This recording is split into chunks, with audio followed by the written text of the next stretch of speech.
Oke, boleh record si apa nih? Kamu share ke Teams atau siapa yang deh? Oke, lebih baik. Em, Selamat sore semuanya.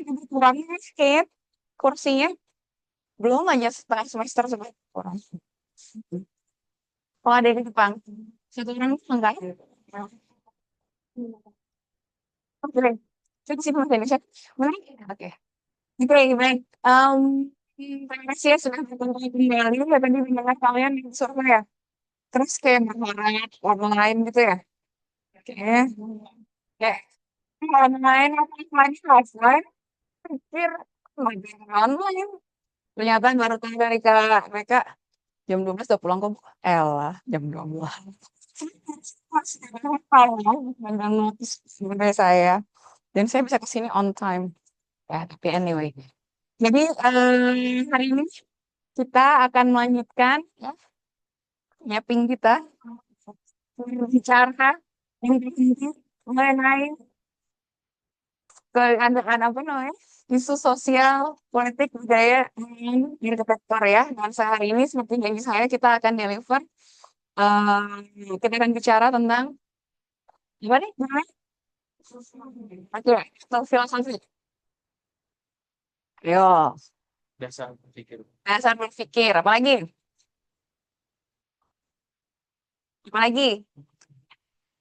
Dasar berpikir. Intisari. Dukungan. Enggak ya? Berarti apa sih filosofi? Visi besar. Tadi siapa bilang? Siapa lagi? Yang tadi kenal apa ya? Filosofi itu artinya adalah thinking about thinking sendiri gitu. Jadi kita berpikir tentang gimana sih sebenarnya kita harus berpikir, gimana kita harus menyikapi sesuatu gitu ya. Filosofi sendiri ribet ya. Gimana dong ini spesial nah ini aja ya.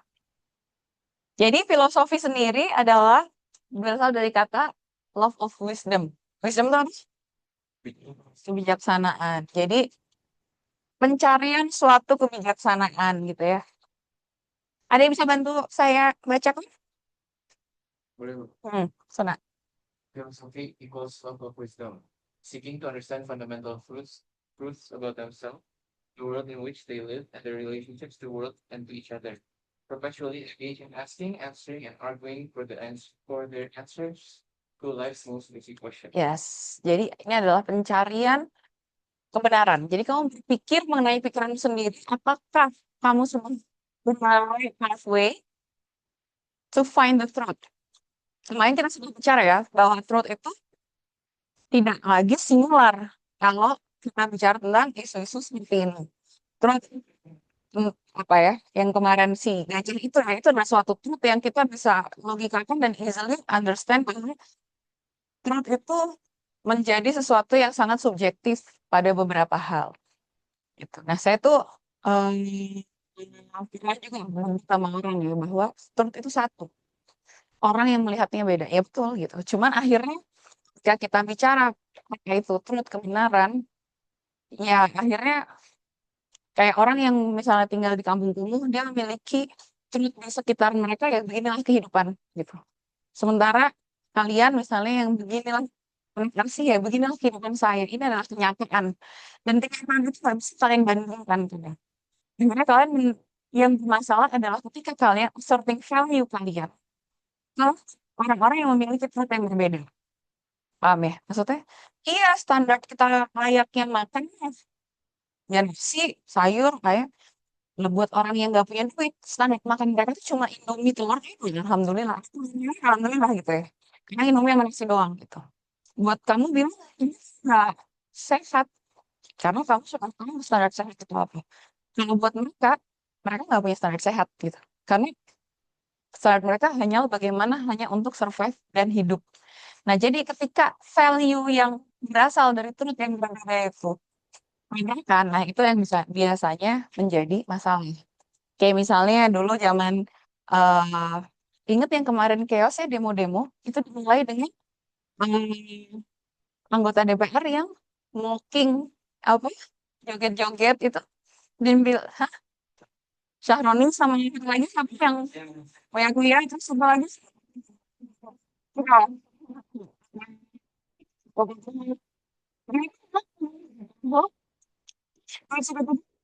Nggak keras, ini kayak gitu kan. Tapi tentang dia itu seperti itu, buatnya emang mungkin buat berapa sih yang kemarin dibilang itu. Misalnya per hari 10 juta, buat dia nggak ada apa-apanya. Dan dia mungkin itu apa sih, hidup gue sehari mungkin 110 masuk. Nilai doang gitu. Tapi orang yang memiliki kenyataan berbeda itu merasa itu menyakitkan. Karena ada dua value yang akhirnya tabrakan. Nah itulah. Dan disitulah akhirnya muncul sesuatu yang namanya empati. Apa itu empati? Kata Faisal kepekaan. Ya Faisal, sekarang Faisal saya tanya. Apa bedanya empati dan simpati? Gimana?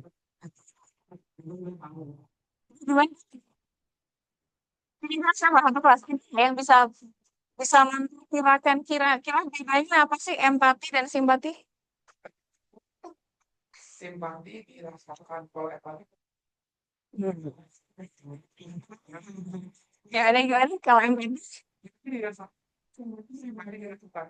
Oke.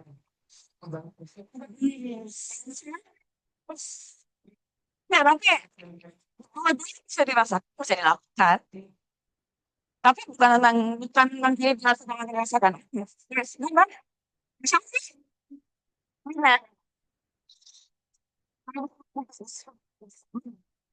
Aku sifat itu cuma mencoba merasakan, empati itu mencoba merasakan dari situ. Betul. Mencoba merasakan itu sudah simpatinya dengan tepat. Jadi kalau empati mencoba merasakan apa yang orang lain rasakan. Terus kalau simpati apa? Kalau tangan enggak ya? Simpati. Enggak ada. Merasa kasihan atau merasa sedih atau ikut berduka atau apa. Nah, exactly. Bisa lain lah. Bukan yang lah ya. Ya, salah satu bukti bahwa bahasa Inggris itu sering kita granted ya. Kamu tahu simpati, kamu tahu empati, tapi ketika ya juga ya, itu ya. Apa ya gitu. Jadi karena kita kadang tidak menyadari saking itu adalah jebakan apa? Jebakan over familiarism. Jika kamu tidak tahu, kita kamu malah nggak tahu sebenarnya gitu. Karena kamu tidak lagi memiliki inner circle. Oke. Gitu. Jadi kalau simpati itu merasa kasihan kan. Ini orang nggak enak ya. Jadi saya bersimpati. Sehingga kalau orang meninggal tuh biasanya saya tuh bersimpati. Bukan berempati, tapi bersimpati. Jadi ada perasaan yang tuangkan. Sedih, ikut senang. Tapi kalau berempati, artinya kamu mencoba menempatkan kaki kamu di sepatu orang lain. Kamu berusaha menempatkan kaki kamu di orang yang mungkin tinggalnya di kamar yang cuma 2 kali 2 gitu ya. Atau misalnya orang yang makan 3 kali gitu. Nah, kamu dari situ ketika kamu sudah bisa berempati, baru kamu mungkin bisa merasakan. Mas, bedanya ya. Nah, oke, terus mana-mana seperti biasa. Terus, itu ternyata basis dari kemampuan untuk bisa berbicara isu sosial budaya politik adalah empati. Jadi kalian harus bisa berempati. Kalian kalau ngomong misalnya, makanya kalau interview saya mau ngedesain untuk MPR. Anda harus. Nah, jadi kamu harus bisa berempati terhadap mereka. Jadi bukan hanya kalian bersimpati, oh ya, terus dengan jarak. Paham? Mereka dengan jarak itu artinya, oh ya, mereka butuh makan, ya udah kasih makan. Mereka butuh ini. Karena sebenarnya mungkin bukan itu yang mereka butuh. Tapi kalian harus bisa memposisikan diri, coba masa jadi mereka, dan kamu mungkin berinteraksi dengan mereka dan memahami banget mereka tuh sebenarnya butuhnya apa sih gitu. Ya, karena itulah kadang pemain-pemain kita rusun mana? Rusun apa?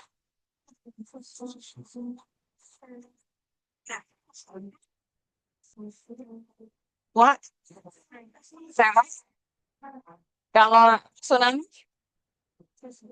milik. Jadi betul ya, tsunami itu rumah susun sewa. Milik, kalau tsunami rumah susun sewa. Oh, ya Allah, tidak tiga. Oke. Cip.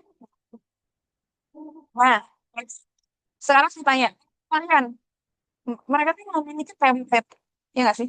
Template rumah. Itu solusi yang baik atau enggak untuk mereka? Great question. Hah? Karena enggak, kenapa? Kalau iya, kenapa? Semua orang punya kebutuhan berbeda-beda. Oke.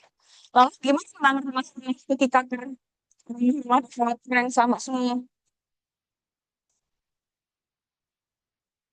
Gimana itu? Menurut kalian? Itu adalah solusi yang baik atau kurang baik? Atau kalau Nehas bilang, ya udah nggak ya?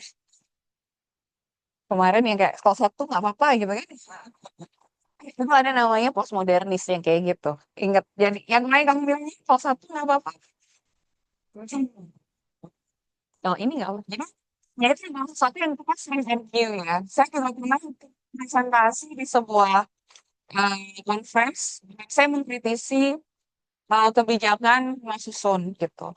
Karena somehow rumah susun ini instead of liberating ini limiting. In a way bahwa mereka itu benar sudah tidak bisa mengembangkan apapun. Kalau rumah yang tadi rumah itu itu masih bisa expand, masih bisa naik gitu. Walaupun kita selalu tanyakan IMB-nya ada apa enggak dan lain-lain gitu ya. Tapi kalau fungsional kunci, kamu mau anaknya satu, mau anaknya lima, kamu dapat satu. Dan sebenarnya yang jadi problem juga adalah satu benar yang tepat yang beda yang titik kayak apa ya, proses key gitu loh. Yang bisa masuk hanya orang yang tinggal di situ. Karena kalau kita lihat misalnya budaya di Indonesia itu, kalau misalnya kamu dari siapa yang dari luar Jawa? Oh kamu ya, jelas ya. Mayoritas penduduk yang kamu kelas saudaranya ada nggak? Misalnya kamu mau ke Jakarta, tante kamu, kamu pasti mau tante kamu kan? Karena apa? Itulah kamu sudah selesai satu hari gitu daripada kamu bayar hotel, gitu kan? Karena dan itulah apa ya ikatan keluarga terjadi. Itu tidak bisa dilakukan di rusun karena nggak boleh ada yang ini selain ini yang tercapai. Berarti sebenarnya ada tali kekeluargaan itu yang juga akhirnya terputus. Apakah pasti atau kebiasaan-kebiasaan di Indonesia kekeluargaan kita, kekerabatan kita yang tidak bisa berjalan seperti biasa karena adanya rigid aturan itu. Nah, jadi kita bisa melihat, oke, kita berusaha memberi tempat tinggal yang layak, tetapi kemudian kita memutus kekeluargaannya ataupun kehidupannya. Nah, itu akhirnya menjadi sesuatu yang bisa kita diskusikan. Nah, akhirnya bagaimana kita bisa menempatkan diri dengan empati yang tadi itu. Ya, terus. Nggak usah fikir. Saja. Jadi bukan filosofi banyak macamnya ya. Ada yang metafisis. Metafisis itu adalah learn about the nature of reality, what exists in the world, what is it like, and how it is ordered. Tentang sesuatu yang besar, greater than us gitu. Apa itu kenyataan, apa itu kebenaran, apa itu Tuhan. Hal-hal yang seperti itu ya. Kemudian ada juga ya epistemologi menanyakan tentang pengetahuan itu. Concerning what we know about the world and how we know it. Apa sih pengetahuan itu? Kan sih saya dibilang saya tahu. Apa yang dibilang kamu tahu? Ketika kamu bisa menjawab. Atau ketika kamu bisa memahami. Itu pemahaman. Itu ada pertanyaan yang bisa kamu, apa ya, terus tarik gitu. Apa itu ini? Apa itu ini? Saya paham. Ya, kamu paham. Definisinya apa? Kapan kamu bilang paham gitu? Nah, kalau kemudian ada juga yang bilang efek. Tentang sesuatu yang em, apa yang benar dan apa yang baik gitu ya.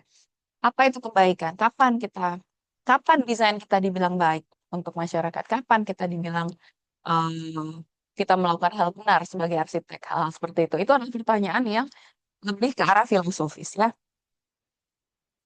Dan logik. Logik dalam artian bagaimana eh, kita berargumen atau memberi reason terhadap suatu jawaban gitu. Jadi apa? Kapan ya yang tadi ya? Kenapa kok ini dibilang baik? Kenapa ini dibilang tidak baik? Oke, kira-kira itu sekilas dan jadi historiofilosofi ini dia tuh berkembang terus seperti halnya pengetahuan ya.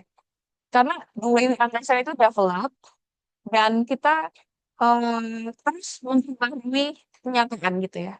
Karena kenyataan kita kalau logik kita tidak berkembang dan pengalaman tidak berkembang dan kita ganti Darwin, kita masih percaya kita tuh monyet gitu kan dulu ya. Tapi kemudian itu terus ada yang membantah, ada yang kemudian setuju gak setuju dan disitulah kemudian akhirnya terjadi perkembangan. Nah, jadi kalian sebagai arsitek jangan malas debat ya, jangan malas beropini, jangan malas engage dengan diskusi-diskusi yang memang sedang ada. Nggak apa-apa sekarang lagi sabuk LPDP suruh balikin keluarga ya. Tapi dengan sopan, dengan cara yang baik dan dengan data. Jangan cuma komen nyinyir, komen bodoh, fitnah gitu. Gak apa, tapi kamu harus tahu. Jadi kamu tidak boleh lepas dari sebagai arsitek kamu tidak boleh lepas dari adanya informasi yang terjadi saat ini. Kayak kamu tahu kan yang kemarin heboh juga di profesi arsitektur, tidak, profesi arsitek yang lagi dianggap profesi di Amerika, ya tahu kan ya? Nah itu kemudian kamu kalau bisa baca apa efeknya, gimana kalau itu terhadap kita, gitu. Nah, jadi hal-hal kayak gitu terus diupdate karena itu kemudian akan mengembangkan lagi penelitian akan kemudian mempertanyakan jadi definisi profesi itu apa? Kenapa profesi arsitek arsitek dianggap profesi? Kemudian apa yang kurang saya? Apa yang malah menjadi kebutuhan hal seperti itu, gitu ya? Nah ini ada beberapa nama mungkin kamu pernah ada yang pernah atau siapa? Karl Marx. Nanti kita akan bahas sedikit ya Karl Marx ya. Oh, dia agak sosialis ya ternyata. Harus jadi ada nama-nama yang dulu mungkin yang mengandung sesuatu yang masih menjadi fundamental ya, fundamental basis dari apa yang kita pelajari. Nah ini juga akhirnya filosofi sendiri itu juga berkembang dari filosofi yang awalnya cuma tentang kebenaran, tentang logik, akhirnya berkembang menjadi filosofi dalam berbagai pengetahuan. Dan kita hari ini akan bicara tentang filosofi of design ya, desain filosofi. Betul. Ya, apa itu? Ketika kita bilang filosofi of design atau desain filosofi, kita ngomongin apa sih sebenarnya? Tadi udah ngomong ya, filosofi itu adalah sesuatu yang fundamental, mencari pengetahuan, Perencanaan tersebut. yang mendasari perancangan tersebut. Ya, bisa diartikan seperti itu ya. Jadi, bacain lagi dulu siapa yang mau? Relawan? Kamu mau bacain? Yang keras. What is design philosophy? The underlying principles, values, and beliefs that guide architects' approach to the creation of spaces, forms, and environments. The intellectual foundation that influences every aspect of design, from conceptualization to application. Having design philosophy makes architects shape architectural thinking beyond computer. Ya. Jadi, ada prinsipal, values, tapi benar-benar yang mendasari pikir. Ya, yang mendasari pikirnya bahwa saya percaya ini adalah kebenarannya. Kemudian dia mengembangkan melalui teori ataupun approach ya. Oke, nanti kita bisa lihat. Desain filosofik, teori, dan approach. Ya, kalau filosofi, tadi kita sudah bilang, fundamental belief, value, guiding principles, ya. Di mana arsitek itu menjadi percaya bahwa itulah kebenaran atau itu yang seharusnya, gitu ya. Serve as fundamental mindset, dan inform decision making. Typically abstract and conceptual, dealing with values, objective purposes, and broader meaning of design. Nah, jadi filosofi adalah sesuatu yang lebih dasar. Kemudian ditarik ke teori. Teori apa? Ada yang mau jawab? Mau jawab? Enggak? Kan teorinya saya sih. Coba tebak. Ilmu Cobain aja. Apa? ilmu Iya, maksudnya exactly. Sesuatu yang filosofi itu masih sangat abstrak dan masih sangat besar, masih sangat dalam, masih sangat tidak bisa langsung diterjemahkan dalam desain, right? Terus kemudian ada satu jembatan namanya teori. Dia yang berusaha menjelaskan filosofi tadi dalam konteks yang lebih sempit, yaitu misalnya arsitektur atau desain. Jadi theory of design, theory of architecture. Saya mengajar teori dan metode desain, bukan arsitektur. Itu yang berbeda. Kalau dibilang teori arsitektur, yang aja gimana? Paham? Bu ini ngajarin apa? Teori kreatif? Oh, belum dapat kamu ya? Oh ya. Bisa teori arsitektur. Saya tahu tentang arsitektur. Tapi kalau yang saya ajarkan sama Bu Disti kemarin, kamu tuh dapetnya tahun lalu sama musuh ya? Kemudian, kemudian musuhnya ya, sama saya, iya. Ya, karena kemarin seputar kurikulum kan ya. Jadi, kalian sempat berhasil sih? Tahun lalu ya? 2 tahun lalu. Kok saya bingung. Tingkat 3. Ya, berarti sama saya sama Budian. Oke, oke. 100 orang. Oh, iya, iya. Oke. Kalau kan dia 100 orang ya? Oke.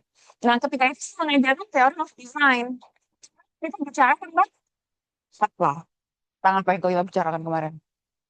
Tentang flashbox, ya? Tentang apa lagi? Yang masih kalian ingat?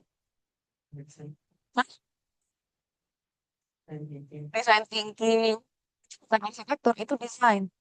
Desain itu adalah cara menyelesaikan masalah. Kita bicaranya adalah itu soal problem solving kan? Gitu, itu desain. Terus kalau arsitektur bicara ya kayak kita ini sebenarnya kita sedang bicara teori arsitektur sebenarnya. Ya kalau misalnya tadi misalnya ada sosialnya, ada ekonominya, ada historinya, itu adalah teori tentang arsitektur pengembangan sequence habis dari klasik, kemudian ada barat, ada apa, itu arsitektur. Tapi bukan desain. Desain adalah yang lebih praktikal, ya. Nah, jadi teori ini adalah uniknya teori bahwa dia adalah jembatan antara sesuatu yang lebih dalam untuk bisa menjadi keterbukaan dan bisa terlihat. Nah, teori ini biasanya kemudian kita mulai terlihat apa framework-nya, apa metodenya, apa analytical tool-nya sudah mulai tergambar. Kira-kira ya. Nah, kemudian dari teori, kemudian ada approach. Approach ini yang lebih menjurus lagi karena dia sudah mulai mempertimbangkan tentang how-nya, ya, how-nya. Wah, walaupun belum dalam bentuk metode, tetapi approach ini sudah mengarahkan pada kita akan memiliki kemungkinan set of metode-nya ini, gitu. Sudah lebih ke structure method atau set of steps ya, yang sudah ditranslate dari sesuatu yang lebih theoretical. Jadi ini adalah yang lebih praktikal. Jadi kira-kira ininya ya. Mungkin kita lihat sedikit ini nanti mungkin bisa lihat sendiri. Nah, kenapa desain filosofi important? Ya karena ini akan guide your decision making. Kamu bisa memberi argumen atau justifikasi terhadap pilihan-pilihan desain kamu. Kemudian create identity and signature styles. Seperti mungkin Zaha Hadid yang setia dengan bentuk yang seperti itu ya. Ray Gary yang setia dengan bentuknya seperti itu. Karena mereka memiliki filosofi yang kuat gitu. Eko Prawoto. Saya tuh sangat kagum dengan Eko Prawoto. Kalian tahu nggak Eko Prawoto? Nggak tahu. Kalian harus tahu ya itu baru film 2 tahun lalu apa. Sebenarnya pernah kita undang ke Atria. Dia tuh percaya bahwa yang mendesain, jadi arsitek ini hanya sebagai mediator. Yang harusnya mendesain itu adalah si kliennya. Jadi dia tuh hanya kerjanya arsitek, dia hanya menstrukturkan ini saja. Kemudian gimana finishingnya, gimana ininya adalah negosiasi atau komunikasi antara klien dengan tukang. Jadi kamu coba lihat. Sekarang kamu lihat Eko Prawoto, karyanya. Itu semuanya sangat organik.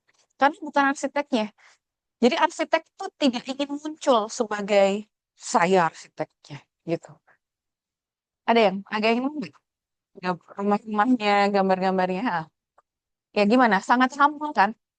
Sangat berbeda dengan arsitek yang lain misalnya, yang ingin, ya ini saya arsiteknya. Kalau dia sih, enggak, saya mau bantuin doang. Ini mah arsiteknya ya sih kliennya sendiri gitu. Karena klien yang kemudian bisa memutuskan, tidak memaksakan harus bikin saat itu dia punya duit untuk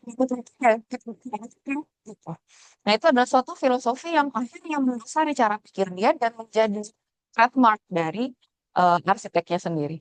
Kemudian encourage critical thinking ya, and align design with broader context. Ini penting ya. Kita lihat sedikit contohnya. Desain filosofis and practice. Miss Van der Rohe, nggak tahu tuh kalian Miss Van der Rohe ya. Miss Van der Rohe punya filosofi less is more. Itu adalah fundamental thinking dia, bahwa dia percaya bahwa sesuatu yang tidak useful itu adalah yang lebih baik gitu. Jadi remove semua yang non esensial. Akhirnya ada suatu teori namanya minimalism. Ya, yang sekarang mungkin diterjemahkannya jadi arsitektur minimalis walaupun bukan seperti itu sebenarnya ya. Tapi minimalism ini akhirnya menjadi apa ya, seperti memberi guideline apa sih minimalism itu dan bagaimana itu di-achieve gitu ya. Ini adalah satu example-nya yang sangat terkenal ya, rumah eh Farn Farnworth House ya, yang menjadi breakthrough saat itu ketika semua masih ornamen, dia tiba-tiba datang dengan super clean, super apa ya, sangat logik dan sangat efisien gitu ya. Bahwa ya hanya apa yang dibutuhkan saja yang ada. Nah, jadi kita bisa lihat bahwa bagaimana less is more ini diturunkan menjadi suatu teori minimalisme. Ya. Kemudian ini, Frank Lloyd Wright, ya, apa judulnya? Rumahnya Falling Water ya, sangat sangat terkenal ya. Filosofinya dia adalah nature as order. Jadi sangat benar-benar bagaimana arsitektur itu harus main dengan nature. Maka keluarlah yang namanya organic architecture. Ya, teorinya adalah organic architecture. Ketika dia organic architecture, apa yang menjadi organik ya, dia akan menyesuaikan dengan apapun yang ada di situ dan tidak mengganggu. Kita bisa lihat bahwa ada bangunan atasnya tetapi falling water apa sih? Water flow yang masih bisa mengganggu sama sekali, ya kan ya? Kemudian ada kolam yang sengaja dibengkokin cuma untuk supaya pohonnya tidak perlu ditebang. Ya. Kemudian batu-batu yang dipilih adalah batu-batu yang meresemble bagaimana batuan di sekitarnya. Nah, jadi bagaimana si Flanagan ini benar-benar mencintai alam dan ingin nature sebagai guidingnya arsitektur, dia kemudian menciptakan arsitektur yang benar-benar terlihat dari karyanya, gitu ya. Nah, jadi maksud saya ini adalah contoh filosofi itu benar-benar bisa ditarik ke desain, gitu. Jadi kalian kalau jangan alergi kalau ngomongin filosofi, gitu ya. Oh, apa sih lu ngomongin filosofi? Nggak nyambung, nggak kejauhan lah gitu. Enggak, aku nggak jauh kok sebenarnya. Mau aja yang main tahu jembatannya. Kalau nggak tahu jembatannya mah ada kok sebenarnya. Oke ya. Louis Sullivan, pernah dengar? Form follow function. Makan banget ya, form follow function. Nah, kemudian muncullah ini yang namanya akhirnya ada fungsionalisme. Walaupun ini masih saya bilang Plato ya, jadi awal dari teori fungsionalisme. Jadi bagaimana ketika semua arsitektur itu harus mengutamakan functionality. Bangunan ini sangat clear antara mana yang untuk publik, mana shaft-nya, mana ending kepalanya gitu ya. Tapi fungsionalisme ini tidak menolak ornamen, bukan seperti less is more. Kalau less is more dia menolak ornamen kan. Kalau dia yang ini fungsional, itu harus representasikan fungsi. Kemudian boleh didekorasi, makanya kita bisa melihat sangat cantik dekorasinya sebenarnya. Tapi bentuknya sangat fungsional gitu. Nah, ini fungsionalisme ya. Terakhir, Le Corbusier bilang dia punya filosofi a machine for living in. Ini adalah mesin untuk tinggal. Apa sih namanya? A machine for living in. Bener ya? Gitu ya. Dia bilangnya ini rumah gitu. Rumah adalah suatu mesin.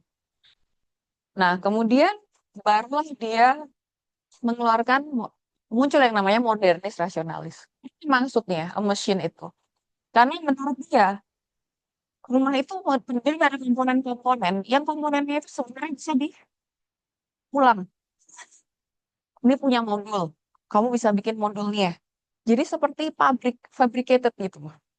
Kan kalau lampu jelas sendiri kamu nggak kenal. Datang ke kamu, saya pengen bikin lampu 6,5 apa 5,5 sen. Terus bilang aja, terus kata kamu nggak bisa. Sendiri sedikit. Itu maksudnya bahwa sebenarnya kita ini adalah sedang menjalankan logik-logik dari mesin itu supaya bisa direplikasi. Nah, jadi dari filosofi itu muncul teori modern rasionalisme. Example-nya adalah filsafat. Oh, saya ganti ya filosofinya. Oke, tadi kita lihat ya filsafat ya. Memang coba lihat sekarang filsafat. Jadi itu adalah rumah juga yang benar-benar terkenal sekali, standardized performance-nya dan um, ya dia dianggap sebagai machine gitu, part of the machine. Oke,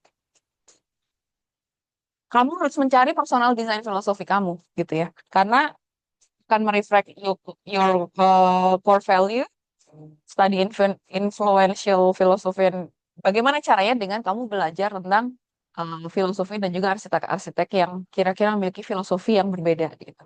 Kemudian bereksperimen dengan different approaches, engage with society and context, and document evolve your philosophy. Karena at the end of the day, semakin kamu merancang, kamu akan mulai terlihat apa filosofi dan apa ciri khas kamu. Gitu ya. Kira-kira bisa dipahami yang saya bicarakan tadi tentang filosofi, teori? Itu bisa ya? Oke, kalau gitu, apa yang sebelum kita masuk ke sesuatu yang lebih serius? Semoga nggak berdiri nggak apa ya?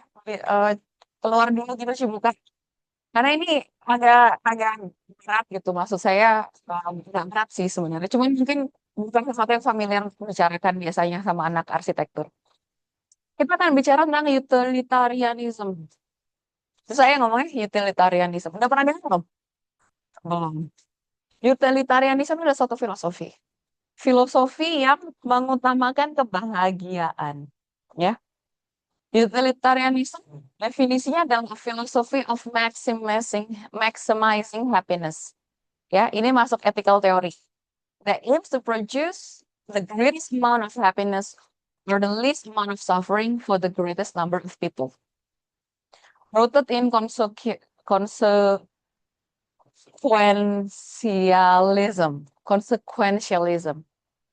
A moral action depends on the result rather than intention or inherent qualities. Artinya apa? Consequentialism artinya dia memiliki konsekuensinya. Asal kamu bahagia, asal Suna bahagia, at the end of the day, caranya bahagia itu benar asal. Sehingga kalau misalnya nih, oke, mungkin kita polling, warna kesukaan kalian apa? Nah, lebih banyak hitam gitu kan. Ya, mulai sekarang kita seragamkan harus hitam semua. Karena dianggap kita mengorbankan kebahagiaan orang-orang yang suka hitam. Tapi dianggap ini untuk kebahagiaan greater karena lebih banyak yang suka hitam. Nah, ini dibenarkan karena dia adalah consequentialism ini. Yang penting endingnya orang-orang bahagia sehingga collateral damage itu nggak masalah menurut mereka. Gitu. Ya? Itu adalah consequentialism. Beda sama deontologi ya, atau virtu etika, nanti gue baca sendiri lah. Oke. Jeremy Bentham. Bentham ini seorang filosof yang dia adalah yang mengeluarkan si utilitarianism itu.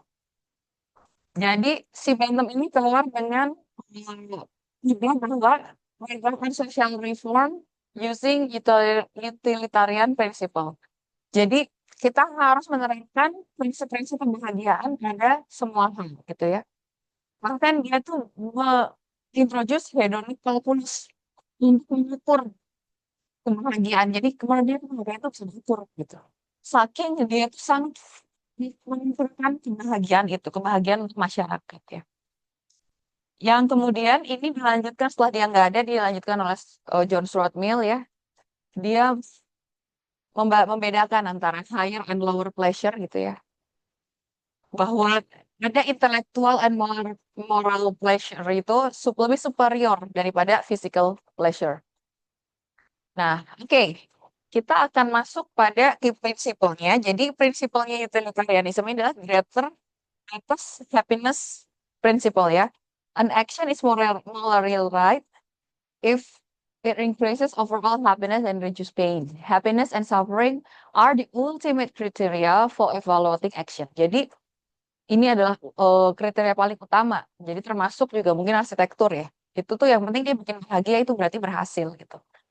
Nah, ini juga berakar pada consequentialism tadi bahwa kalau action result in more happiness than suffering, jadi itu consider ethical.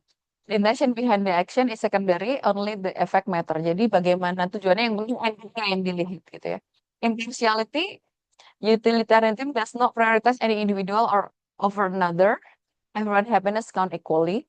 And the decision that benefit the majority, even it harms few, even seen as justifiable. Ini yang tadi saya bilang, kalau ada collateral damage, dia nggak apa gitu ya. Ini adalah key principle-nya mungkin tadi. Nah, ternyata ide kebahagiaan ini itu kemudian dibawa kepada sebuah ide arsitektur.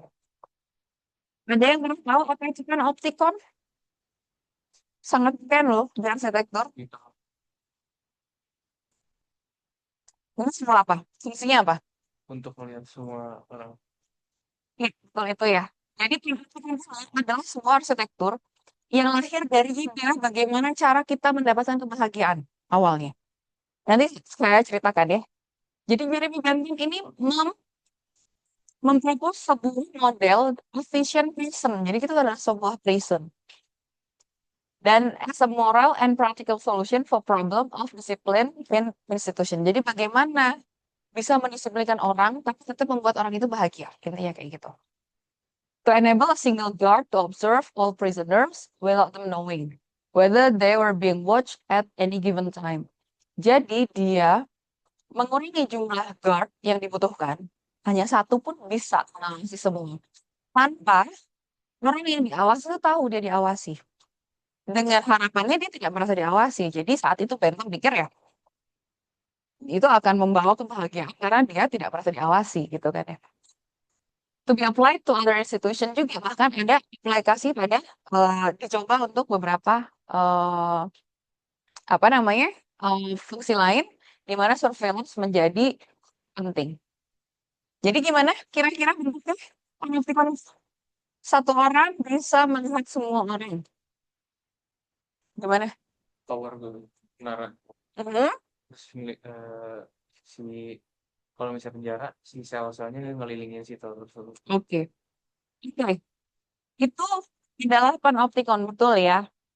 Ini adalah desain yang diawarkan oleh Jeremy Bentham. Prinsipnya adalah dia harus sirkular. Karena harus ada satu tower, watchtower, yang satu orang pun bisa melihat semuanya. Oke? Central Observation Tower, betul ya. Ada satu yang sentral dan bisa mengawasi semua. Nah, sekarang kunci keberhasilan panoptikon adalah ketika one way. Ketika si petugasnya bisa melihat, tetapi orang yang dilihat misalnya itu nggak tahu kalau dia sedang dilihat. Kira-kira gimana caranya? Kawan. Kacauan way, oke. Tapi dulu zaman kami ya? Nggak ada. Nah, Di ketinggian yang nggak kelihatan. kalau ketinggian sangat gimana dulu? Oh, naruh penjaga palsu ya. Mana ya? Akhirnya saat itu memakai jendela-jendela kecil. Jadi ketika ketika orang melihat ya, dia bisa ngeliat semuanya. Padahal orang yang sana nggak akan terus memperhatikan jendela mata itu gitu. Tapi keberhasilannya ini tuh ternyata pada itu one way vision. Karena kalau two way vision memang tidak bekerja pada optikon ini. Dan isolation dan individualization. Jadi setiap ini satu sel itu adalah satu orang gitu.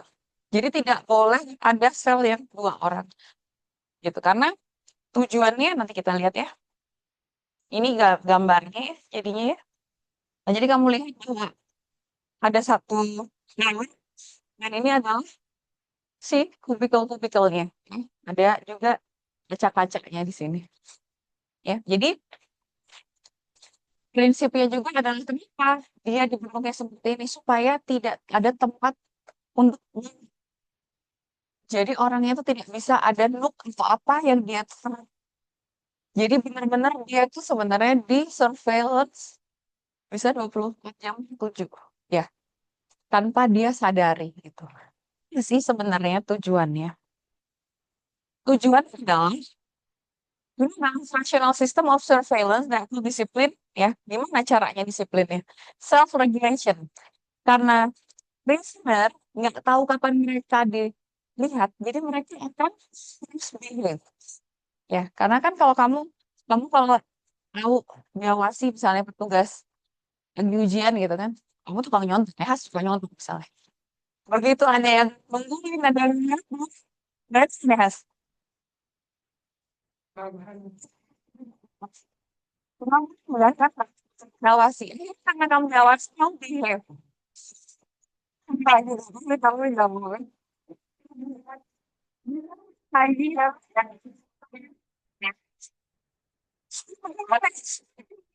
Masuk lagi. Oh iya, benar. Kayak kamu ini mas.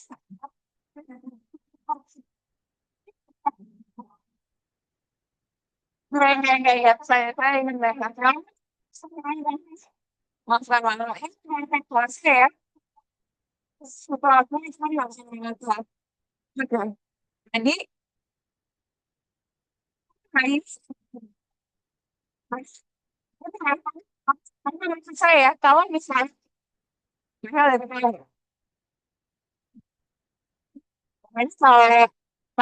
kalian diawasi, ini kalian tiba-tiba menjadi self aware, ya nggak sih?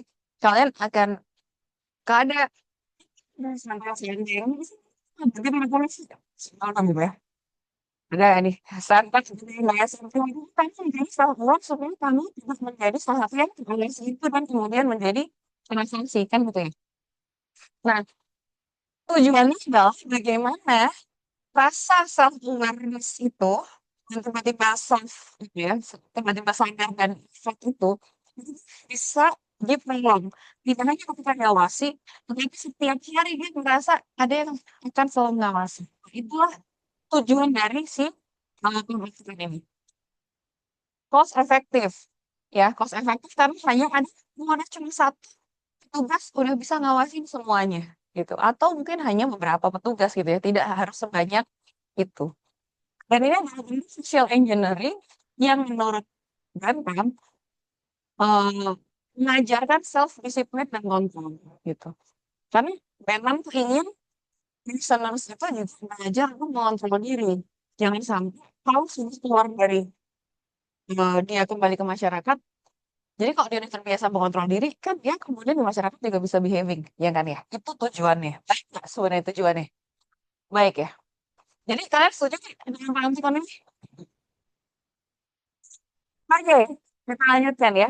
Tapi pada Alkitab ini kita itu utilitarianism ya. Kami pakai hubungannya dengan happiness.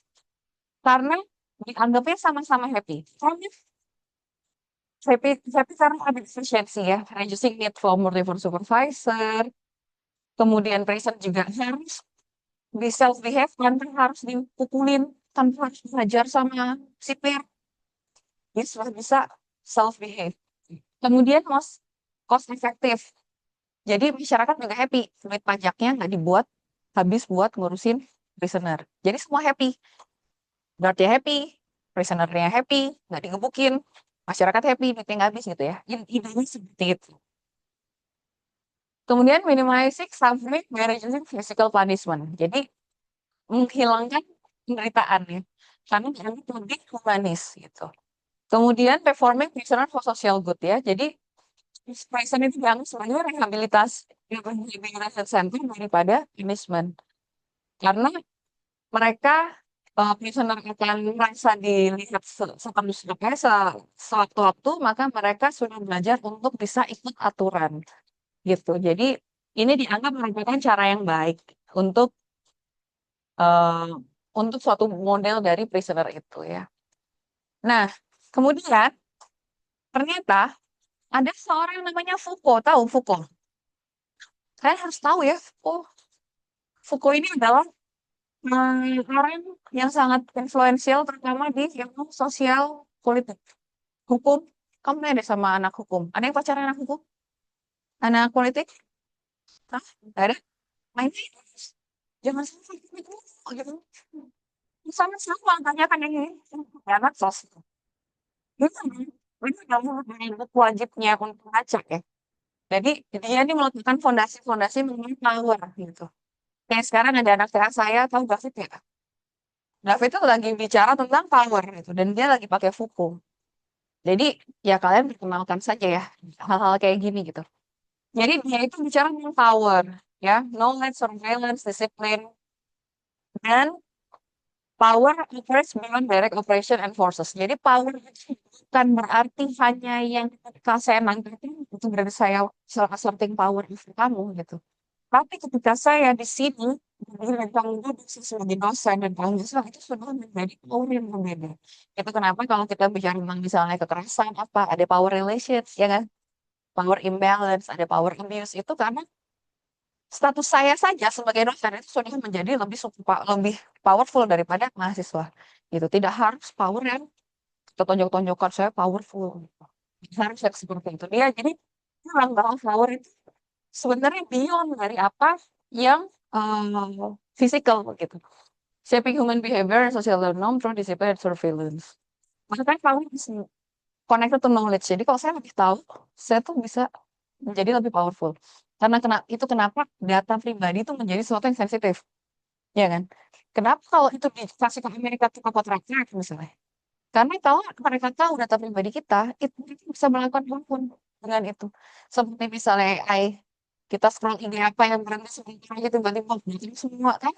Intinya itu kan mereka tahu pilihan kita, akhirnya mereka bisa menginfluence kita untuk, dan katanya itulah yang membuat Presiden Amerika kemarin menang karena algoritma itu dibuat supaya adjusting pada kenapa kamu sedang itu sebenarnya power. Jadi kamu AI algoritma kamu diketahui terus respon gitu kan itu kamu sudah power jadi kayak itu sebenarnya. Jadi seperti itu ya.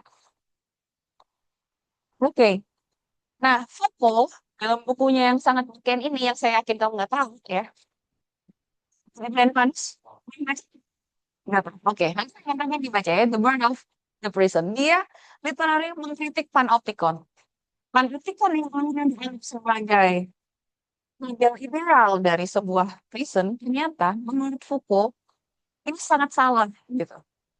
Kenapa? Karena panoptikon sendiri itu adalah simbol surveillance, power, discipline, and control, di mana menurut dia power is exercised through surveillance, bukan physical coercion. Jadi walaupun si Benton bilang, kok ini sudah tidak ada power abuse, dalam artian tidak ada gebuk-gebukan sipir pukulan lagi.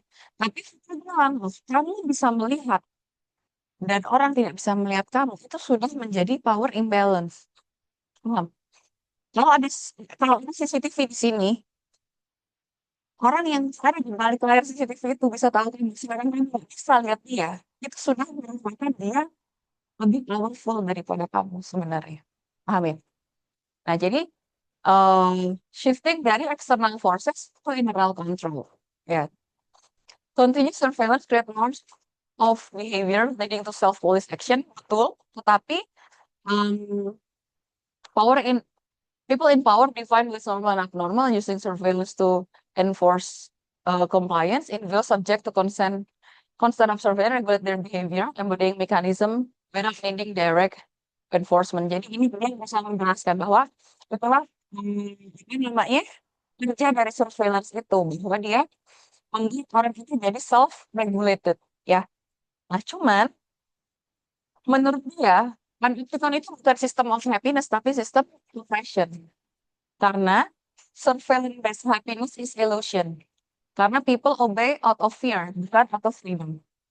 Jadi kalau misalnya saya lihat kamu harus pakai kemeja kalau kampus gitu. Di depan dosen kamu kemejaan.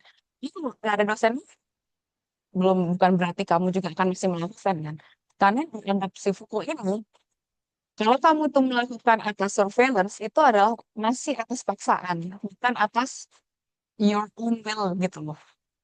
Nah, jadi dia melihat bahwa surveillance dan self-discipline as a new form of oppression, forcing people untuk internalizing surveillance itu, even when no one is watching ya, create new form of psychological control and self-reducing suffering. Jadi ternyata ini menjadi psychological control yang mereka tidak malah merasa free. Mereka tidak ada tadi di ini dibuat supaya tidak bisa ngumpet. Jadi tidak ada apa ya? Dia tidak bisa merinding gitu. Sekarang saya tanya, ini masih di surveillance itu kenapa? Minim privasi. Minim privasi. Minim privasi. Kenapa kok seharusnya segitu privasinya kalian? Saya tanya di sini, yang punya medsos cuma satu akun siapa? Siapa yang punya IG ada second account, third account, fourth account? Coba, yang punya second account siapa pegang di tangan? Satu. Dua. Karena yang punya, kalau saya cuma punya satu ya. Itu juga. Oke, sekarang saya tanya kalian semua, kenapa kalian merasa butuh second account? Hah? Nggak, saya kan Mbak. Siapa? Mbak Hafsa. Suami saya tulisnya secara kontak karena dia pemahaman sudah terlalu banyak orang, jadi kayak ada beberapa hal yang kayak ini kayaknya bisa dilihat sama orang lain dan saya kan Oke. Jadi dengan kamu memiliki second account dan itu Mas dan melihat, kamu merasa lebih safe, gitu ya? Oke. Ada lagi alasan yang punya second account? Ada? Siapa yang mau? Faisal punya berapa akun?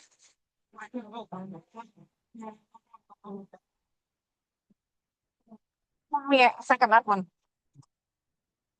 Bebas aja bro buat berekspresi. Second account kamu tuh emang ekspresi apa sih? Ngapain kamu tuh? Itu biar bisa sama kuliah gitu bro.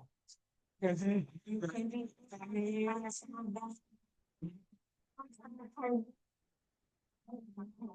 Saya ibaratnya yang menurut saya bagus aja gitu. Oke. Terus Mbak, kenapa kok kamu tidak menampilkan pandangan tenis ini? Lagi, kok kita second di first account kenapa? Kamu nggak pengen orang itu lihat? Yang utara kayak ya space sendiri yang emang mau apa ya bro kayak portfolio sendiri itu punya mau di publik sama ke teman-teman dekat gitu. Oke. Oke, jadi ada kenyamanan yang ya, ada mata yang melihat yang tidak kamu inginkan, gitu ya. Ketika kalau misalnya ya, akhirnya ketika kamu menginginkan, kenapa? Akhirnya kamu menuntut suatu seakan-akan yang isinya teman-teman kamu, misalnya. Dan itu sekarang bisa ya, bisa deh, yang melihat siapa, apa, close friend atau apa gitu ya. Berarti ada cerita-cerita yang memang hanya menjadi konsumsi privat dan ada yang konsumsi publik. Cuman kalau dipanoptikkan, tidak ada gitu private kan. Ya. Semua orang mau ngapain, kamu duduk, kamu makan, kamu nangis, kamu marah-marah, kamu akan dilihat semua. Mana yang observer. Makanya itu secara psikologis dia menjadi tertekan gitu. Kalau kamu dipaksa untuk kamu lah asal video kamu saya suruh kamu kemarin sekarang buat kesatuan gitu. Apa yang kamu rasain? Kamu sih bro kayak yang dulu aja. Karena pada saya kasih jagoan gitu. Kenapanya ya sebabnya. Terus ada rasa malu, mungkin malu, nggak pede, ikut kalian gitu ya. Walaupun saya ekspresi kenapa juga bukan melanggar aturan, ya. Dia juga nggak ada video mencuri, ada video ngutil apa di Indomaret gitu. Lihat. Sesuai aturan tapi dia tidak ingin. Nah, ini yang kemudian di trespass. Ini yang dihilangkan. Kemungkinan untuk bisa menjaga privasi itu yang dihilangkan. Dan mungkin itu menjadi suatu problem gitu ya. Ini kan Happiness untuk siapa? Nah, ini kemudian ini ada pertanyaan bingung. Kalian harus menanyakan. Kalian harus bisa menanyakan ke kita. Ini harus solusi terbaik untuk siapa? Itu tuh harus kalian ini kan. Karena seringkali yang menentukan ini baik dan tidak, ini bagus dan enggak, itu adalah orang-orang yang memiliki power. Enggak, maksudnya. Paham ya? The ruling class benefit from the discipline of the deregulation while individual and surveillance autonomy. Negaranya enak, masyarakatnya nurut gitu. Padahal masyarakatnya stres gitu. Ya, jadi selalu ada power di sini yang bermain. Dan this model benefit most in power necessary society as a whole gitu ya. Ini akhirnya yang sekarang menjadi ya dari CCTV. CCTV adalah new form of crime. Jadi kalau kalian lihat dan mungkin sekarang apalagi selain CCTV, AI ya tiba-tiba kamu googling ada yang mengamati tanpa kamu sadari. Terus yang kemarin video-videonya si siapa podcast yang botak-botak jadi publisher yang nyobain apa kamera depannya atau apa itu yang saya kalian lihat di foto dia kayak nanyain ke AI atau ChatGPT atau apa gitu. Saya pakai putih enggak? Dia jawabnya bener. Saya pakai lepas kacamatanya. Saya pakai kacamata enggak? Enggak. Mas Ali saya pakai kacamata enggak? Pakai gitu. Dan bisa terus dia muncul kecurigaan bahwa sebenarnya kita itu mengamati lewat kamera-kamera kita gitu. Nah itu makanya ya kalian kalau kalau mandi kalau apa kalau bisa beli HP yang bisa ditutup kameranya gitu ya. Kan katanya si siapa yang punya Google yang punya siapa sih gitu-gitu tuh semuanya dia menutup kameranya karena somehow it can be taken over dan digunakan untuk ini surveilling kan gitu. Nah, jadi ini adalah bentuk panopticon sebenarnya. Bisa, dan itu yang kita bisa melakukan bukan lagi sama ya. Itu adalah suatu bentuk panopticon ya. Nah, akhirnya ada namanya self sensor online. Seperti yang kalian facial tadi, itu adalah self sensor. Karena kamu tahu ketika ada orang surveillance, kamu akan mensensor self sensor. Kemudian kamu membuka itu sensor itu ke sesuatu yang lebih private ya. Oke. Nah, ternyata kalau menurut si apa? Ternyata menurut si Foucault, ada psychological effect. Jadi panopticon itu instead of bikin orang happy, dia bikin orang stres. Karena orang yang dipantau terus-terusan itu nggak akan nyaman. Dan ternyata dalam waktu yang berkepanjangan itu akan menjadi suatu tekanan mental. Dan adanya power imbalance dan lack of transparency ya. Oke, itu kayak misalnya kamu kosan kamu satu dinding kosan kamu saya bikin one way class gitu. Saya saya tidak. Ngeliatin kamu lagi ngegas, tidur, yang bicara, yang mandi, yang apa, yang apa. Begitu kamu tahu, kalau kamu mandi kan cuek kan gitu ya. Begitu kamu langsung gitu ya. Saya jadi langsung, wah ada burung nih lihat. Saya nggak boleh seenaknya nih gitu. Dan itu ketika berlangsung over and over itu menjadi pressure ke diri sendiri. Oke? Nah, ini modern implication dari kita sudah bicara ya. Bahkan sekarang kalau di Cina itu sudah ada CCTV yang kalau kamu kerja, kegiatan kerja, begitu kamu nyaman aja, kliknya stop ticking. Sehingga benar-benar di kantor itu kelihatan kamu itu berapa menit itu benar-benar bekerja kelihatan gitu. Itu kan udah sangat apa ya, seakan kita nggak boleh rehat gitu.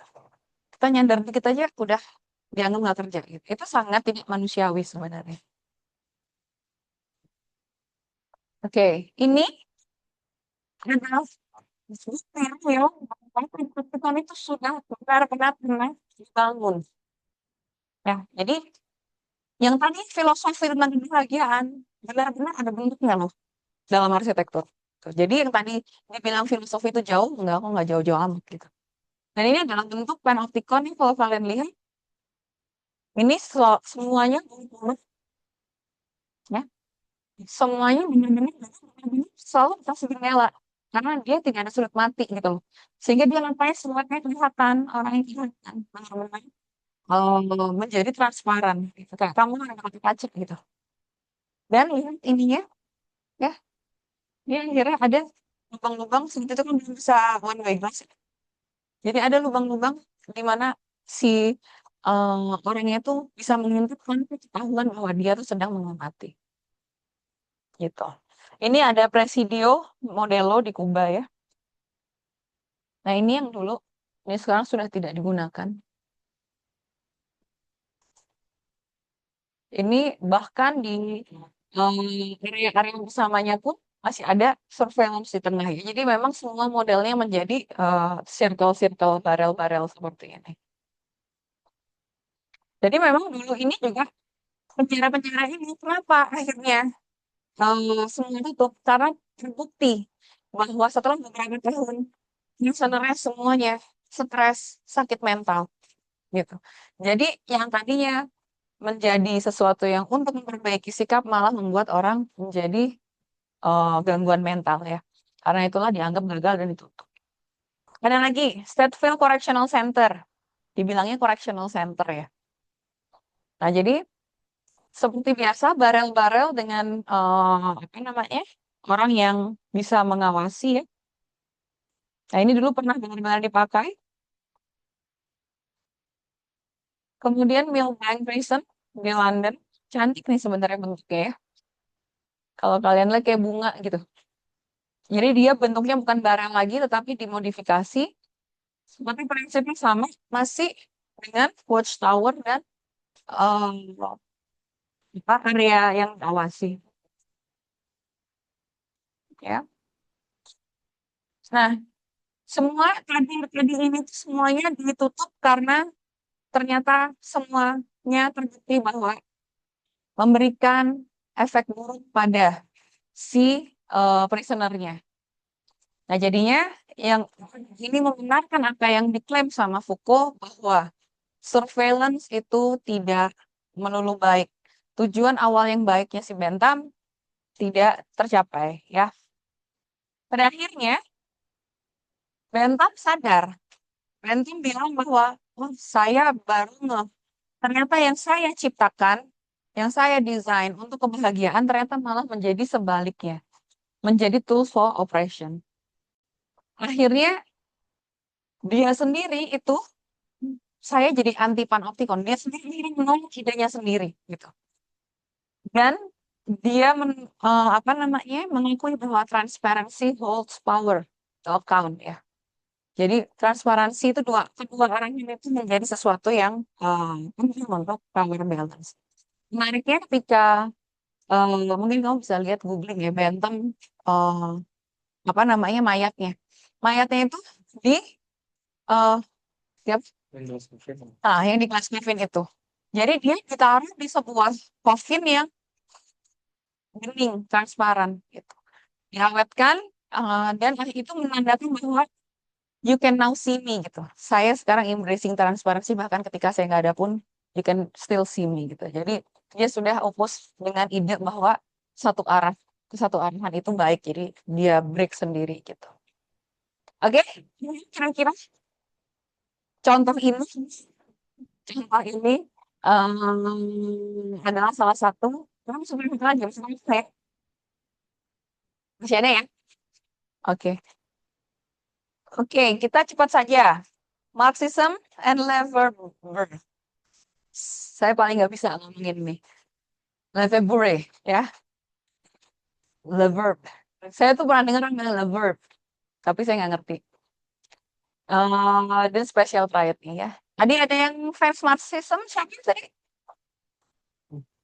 Bayu. Saya tahu yang Marxis ini juga sangat populer untuk orang-orang ekonomi, orang-orang politik, karena Marxis ini yang pertama membedakan kelas struggle. Kelas itu kelas, economic class ya. Makanya ketika mereka ada bilang kelas proletar, proletar dan kelas bourgeoisie ya. Kelas bourgeois. Kalau kita Saya sih freelancer ya, berarti harus kerja 24 jam. Jadi ada kelas pekerja, itu ada kelas pekerja, kelas buruh ya, yang berjuang. Berjuang sih ya yang pemilik modal gitu. Jadi si Marxism ini artinya bahwa economic system shape society and primary driver of historical change ya. Analysis class struggle and capitalist exploitation ya. Karena itulah Marxism ini kemudian mengintroduce yang namanya komunisme. Kenapa komunisme itu? Komunisme itu semuanya sama sebenarnya. Semua bukan komunisme ya, sosialisme ya. Jadi sosialisme masuk ke komunisme. Nanti mungkin bisa lah dibaca sendiri kalau tertarik ya. Jadi kalau di sosialis itu semuanya sama. Kalau sekarang ini enggak ya. Kalau kapitalis itu ya pemilik modal yang lebih memiliki power gitu. Di sosialisme itu bareng-bareng aja gitu. Yang ini subsidi, ininya juga. Makanya kalau di beberapa negara, kepemilikan menjadi milik pemerintah. Semua orang tidak memiliki kepemilikan. Jadi kamu hanya memiliki hak untuk menempati 50 tahun, 100 tahun. Tapi tidak bisa memiliki seutuhnya dari tanah kamu misalnya. Itu adalah prinsip sosialisme. Sehingga power and wealth itu bisa didistribute lebih equal ya. Kalian bisa nggak sih ngomongin kayak gini? Enggak ya? Enggak ya? Pengetahuan baru. Ya siapa tahu abis ini mau ikut serikat bareng saya. Siapa juga bukan anak serikat pekerja ya, sini juga anak serikat pekerja gitu. Jadi dan kita basisnya lumayan sosialisme. Oke, Karl Marx bilang bahwa dia adalah yang Hegelian. Nanti kalau kalian lihat ada yang Hegel, Heidegger gitu-gitu. Tapi nggak perlu kita bahas di sini. Jadi dia yang pasti dia tuh mengkritik adanya masalah dari capital ownership gitu.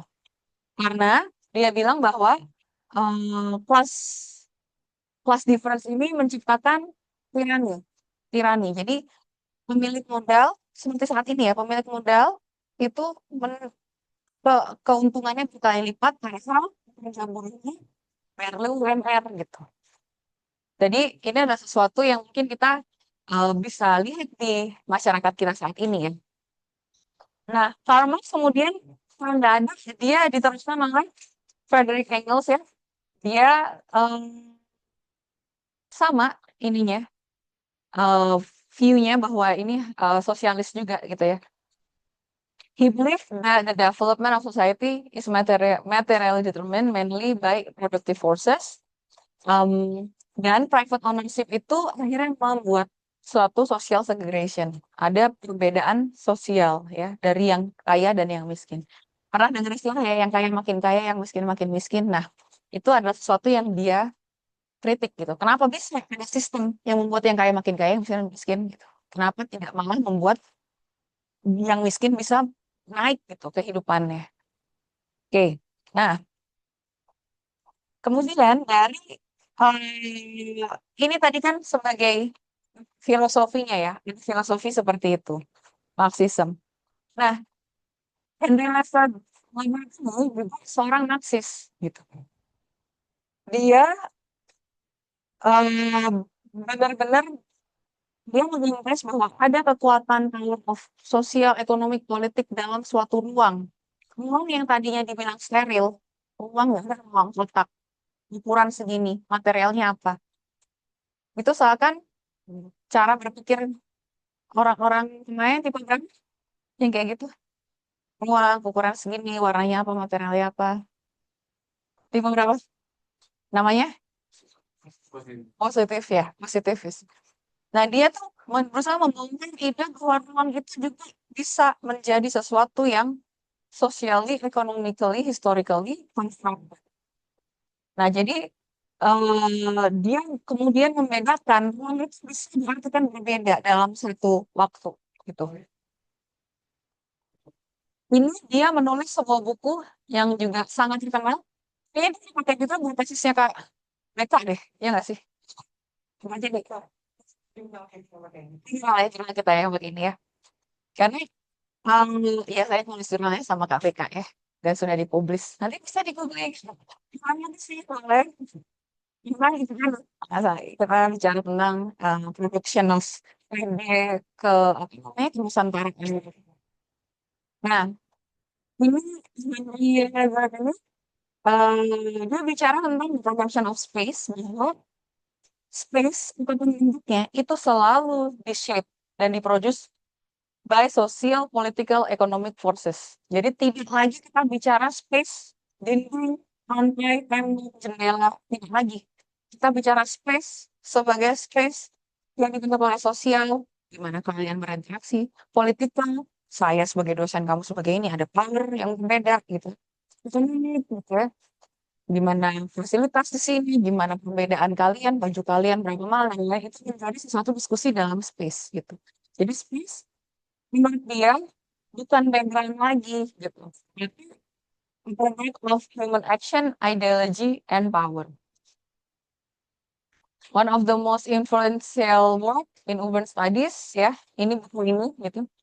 A challenge traditional view of space gitu. Dan ini memang menjadi masih sangat relevan. Saya sendiri sedang melakukan penelitian di um, Asia Afrika. Udah pernah pada ke Asia Afrika? Bukan ya, kok sampai belum pernah. Teman-teman yang tadi kan dari Bulan ya, Bulan diajakin ya main ke Asia Afrika. Jadi Asia Afrika itu dulu di situ ada banyak sekali bangunan bersejarah kan. Apa contohnya yang kalian tahu? Nalo, Nalo, Bang, Bank Indonesia. Oke, Bang. Kok tadi Asia Afrika itu mah? Sampai kok. Sampai Oman. Ya, beragam dekat-dekat lah ya. Apa lagi?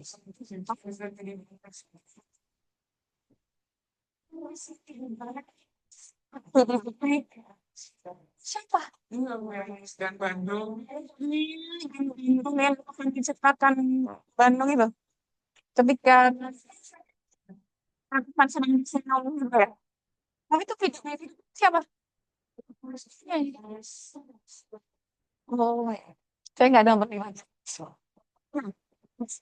Ya intinya adalah kita ini ceritanya kita mengambil cerita situ ya. Oh, Savoy Homan gini-gini. Sekarang pernah nggak kamu melihat di medsos ataupun di media cetak, media elektronik yang membahas Savoy? Di Asia Afrika yang dibahas apa saat ini? Kuliner. Apa lagi? Pocong. Ya, apa lagi Macetan. macetnya. Apa lagi? Hah? Kegiatan di alun-alunnya, ya foto-fotonya, nongkrongnya, masih dicolong apa. Jadi sekarang space itu sekarang dimaknai seperti apa yang dibilang sama si Bang ini. Ya, tidak lagi dimaknai dengan sesuatu yang mati. Di sini ada Savoy, di sini ada Preanger, di sini ada mall. Lu ada kamu nggak tahu kan mesti main-main. Ini jangan di Gojek, jangan. Ya, jalan itu sih ada kayak monumen itu terkenal Bandung gitu ya. Nah itu sekarang lucunya sumur Bandung, titik sumur Bandung yang dibilang dulu ada sumur pertama di Bandung gimana itu situ juga. Tapi ini semua sudah menjadi background karena sekarang menjadi formal ada aktivitas sosialnya, aktivitas masyarakatnya, ya kan? Nah jadi ini nah ini dengan ini masih sangat relevan kalau ini dikeluarkan ya. Jadi si Laverne ini punya tiga kaki. Jadi menurut dia space itu ada tiga kaki. Triad seperti filosofi triad itu ya. Tapi ini adalah spatial triad. Itu namanya perceived space. Perceived space ini adalah the physical, material, and functional aspect of space sesuai dengan everyday experience-nya. Bukan, ini jalan saya buat jalan, rumah buat tinggal, dan lain-lain ya.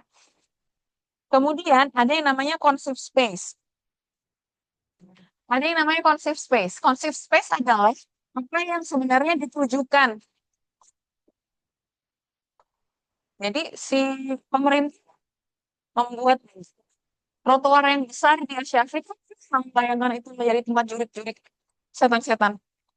Enggak, gitu. Nah, kalau kita bicara tentang conceived space, ini adalah awal dari rancangnya, pemerintahnya, intensinya untuk apa?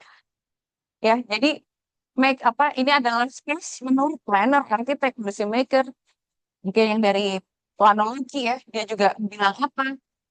Creator drawings, plan zoning ini adalah konsep space. Space ketiga adalah live space. Ketika ruangan yang tadi sudah everyday ya, social itu lewat gitu. Oh, kalau menurut memang buat apa? Tapi ternyata orang-orang itu memaknai berbeda. Nah, ini adalah di area live space yang tadi ada pocong-pocong ya, hantu-hantu. Saya pernah tuh di Starbucks yang di tikungan itu lagi kini sama anak saya, ada suami saya sih. Tiba-tiba pocong tuh.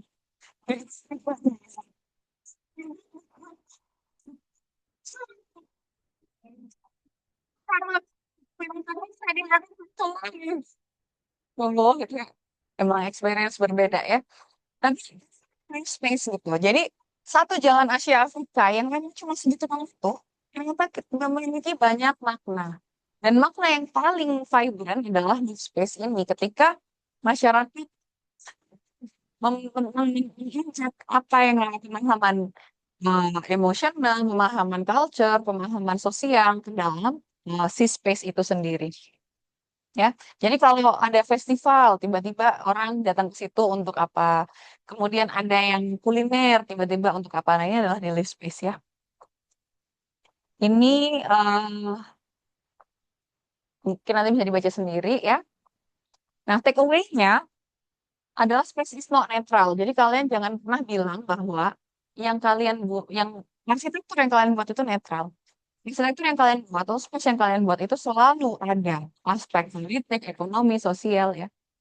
Terus kita belajar juga bahwa kapitalism kontrol space, urban planning, ya, private property, dan lain-lain. Dan people try to resist that melalui movement, demo, ya, orang gelar apa namanya dagangan itu adalah cara mereka resist atau melawan gitu.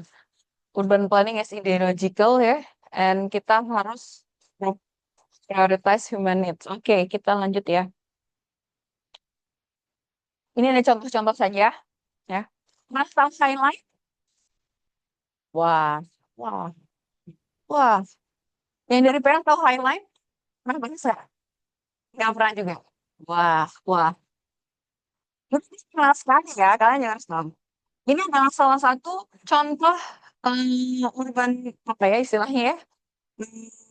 Development bukan ada development, tapi sesuatu yang sudah mati tiba-tiba di evoke kembali. Nah, ini adalah sesuatu yang berhasil. Dulunya safe space adalah dia dulu abandoned railway ya. Yang kemudian sekarang di-evoke lagi, di-redesign lagi menjadi area tempat berkumpul masyarakat.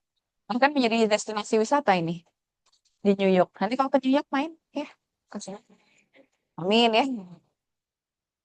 Konsep space-nya reimagine as a urban park by planners and designers. Space-nya become a cultural landmark and also led to gentrification. Nah, jadi apa sih gentrifikasi? What is gentrification?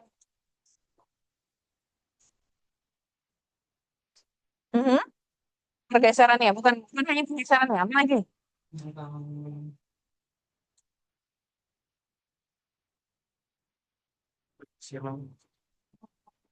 Mhm. Oke, betul. Secara prinsip betul. Apa lagi? Hmm? Sama komunitas luar ke suatu tempat Hmm? menarik menarik harus Oke, betul. Jadi ada yang bergeser, ada yang menggantikan. Apa lagi? perubahan nilai si kawasannya jadi dia lebih tinggi jadi menggusur yang ini Ya, betul. Jadi tiga-tiganya itu ibaratnya kita sendiri, lupa ketika kedua, kalau kita gabung betul. Jadi ada yang bergeser, ada yang menggeser, dan ada perubahan nilai lahan. Seperti dulu jalan misalnya Prabu gitu, ya. Prabu tuh tapi sekarang jadi kafe semuanya. Begitu dia jadi zona merah itu apa? Yang kalau di komersial. komersil, tentunya PBB naik, apa naik, orang yang aslinya di situ jadi nggak kuat bayar. Akhirnya dia harus pindah. Itu adalah gentrifikasi. Ya.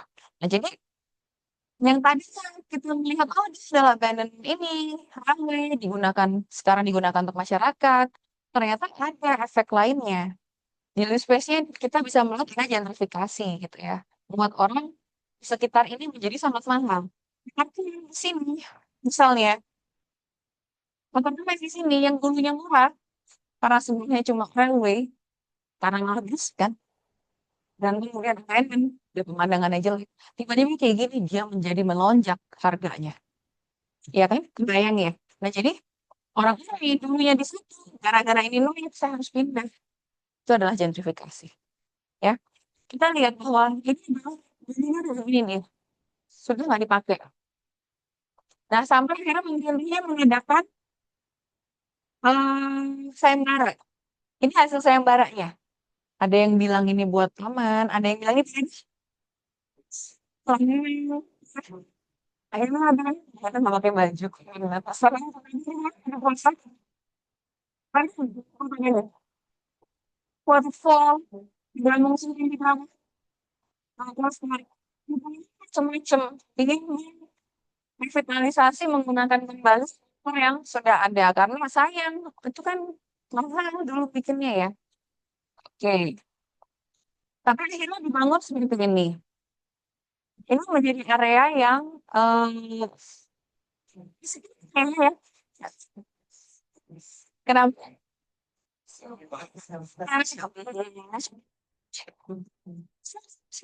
Siang semua kayak gini ya.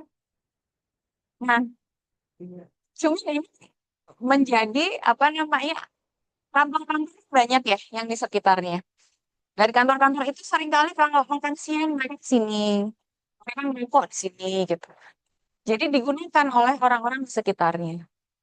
Dan mereka memang punya kebiasaan makan di luar. Kalau dulu saya tuh kalau bisa banyak, saya tuh sering makan tuh di taman. Gitu. Jadi taman ngeliatin orang gitu. Kadang-kadang tuh bosen gitu. Tapi kata kalian tuh gitu guys di lapangan Albar, Altim nggak pernah kan ya emang tidak ada kebiasaan ya gitu. Jadi, hah, iya, aneh ya taman ngobrol aja kah? Saya mending agak sebal. Terus sebutnya jangan gitu. Habis, ya gitu. Ini adalah salah satu contoh revitalisasi yang berhasil, gitu ya. Oke, dan mungkin bisa menjadi ide ya buat kalian untuk kalau untuk public space atau mungkin tugas-tugas tentang outdoor space gitu ya. Menarik soalnya. Contoh kedua, Lina Bukardi. Ini pernah ada yang tahu nggak? Pernah ada yang tahu bangunan ini? Nggak pernah ya? Ini tuh adalah dulunya pabrik. Pabrik yang kemudian tidak digunakan yang kemudian akhirnya direvitalisasi, diadaptive reuse untuk menjadi area kreatif kalian ya yang suka yang kreatif center itu untuk community. Nah, jadi emang tujuannya pemerintah itu selalu di Conceive Space ya, redesign into a cultural and sports center while preserving original structure ya. Nah, kemudian akhirnya malah digunakan oleh warga sekitar gitu. Kan untuk aktivisme ya, untuk penggalangan suara, untuk art, exhibition dan lain-lain. Kita lihat ya dalamnya ya. Ya ini adalah apa namanya beberapa bagian-bagian dari bangunan itu. Ini tempatnya asik ya. Nah jadi dia menggunakan struktur yang lama untuk apa namanya diinjek suatu kegiatan baru. Mungkin itu seperti ini ya yang apa M-Block ya. Nggak pernah ke M-Block belum? Pernah ya? Belum. Apa? Hayi? Ini dong, keburu kalau ada yang berpikir ini tuh kalian atau gitu ya, turunan soalnya kan biasanya begitu turun.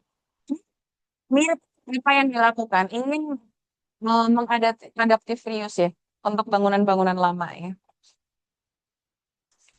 Ini menarik karena ada bolong-bolong kayak gini pasti nggak mau ditambah, katanya cuma ditutup, diberi dekorasi. Gitu.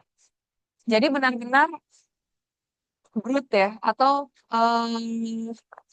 benar-benar bare gitu, tidak banyak ornamen. Nah, mungkin ini lesson learn untuk hari ini. Ini mungkin slide terakhir. Arsitektur as tool of power ya. Kita tahu bahwa ternyata arsitektur itu memiliki kekuatan gitu, power.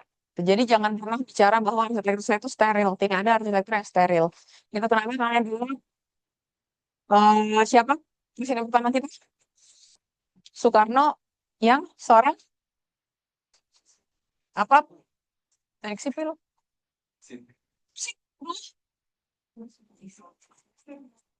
Ya dia emang dia tersipit. Tapi dia sekolah harus benar ya. Dia tuh seorang yang tersipit. Jadi kan seorang deh ya harus Nah, dia menggunakan bahasa-bahasa. Kalau kalian lihat Monas, kalian lihat apa lagi peninggalan dia di Jakarta? GBK, apa lagi? Harus tahu kalian.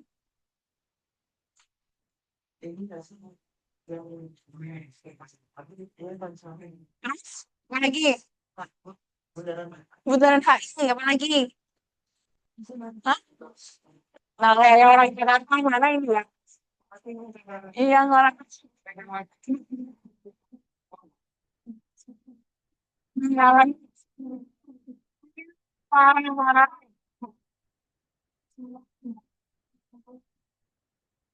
Sehingga peninggalan Soekarno adalah Megawati. Iya, fansnya ya. Oke, nggak langsung ibu itu. Kalau ngomong sepanjang, jadi saya freestyle dengan si Soekarno itu menggunakan arsitektur untuk bahasa-bahasa lawannya, ya. Dari Monas, kenapa harus dibangun? Untuk bawa Indonesia. Itu itu ngapain? Power. Indonesia yang menunjukkan power bukan dengan bukan dengan material, tapi dengan arsitektur. Jadi apa arsitektur itu bisa sebenarnya bicara sangat kuat gitu loh. Kayak kemudian GBK tadi, karena ingin hosting Asian Games, ya, SEA Games atau Asian Games ya, yang itu ya, ya, Asian Games. Yang dipaksakan pada waktu itu orang pada marah karena kita lagi ya kan, tapi ini bisa tetap kekeh kita tuh lebih penting citra power kita sudah ini gitu istilahnya. Nah jadi kamu harus tahu bahwa yang apa namanya desain-desain kamu tuh mungkin bisa digunakan untuk itu. Terus lagi yang benar ya dengan itu kan merupakan bentukan-bentukan yang memang bukan kalau dulu 98 98 kan bukti bahwa supremasi masyarakat adalah ketika masyarakatnya bisa naik ke atas gitu. Itu adalah bentuk apa ada suatu arsitektur yang dianggap representasi power dan masyarakat naik ke atas menginjak si representasi power itu gitu ya. Jadi ini adalah um, bukti real bahwa arsitektur as a tool of power ya. Terus tadi kita sudah bicara tentang surveillance, spatial awareness, sudah bicara tentang deciding for control and freedom ya. Kemudian kita tahu bahwa space is not neutral, it's always political. Kemudian kita udah bicara tentang passive space ya. Kemudian the in public and private space and the right to the city. Oke. So, sebelum kita akhiri, kita mulai kalian hari ini. Ada yang bisa mengirim nggak? Pesan-pesan. Apa yang kalian dapatkan? Atau hal baru apa yang kalian dapatkan hari ini? Coba ditanyakan. Mas Adnan? Mas Adnan? Apa? Hal baru nggak ada? Nggak ada hal baru, Bu. Saya nggak belajar apa-apa. Hah? Gimana? Gimana? Hah? Gak kan ngomong? Soalnya ini. Apa speech ini?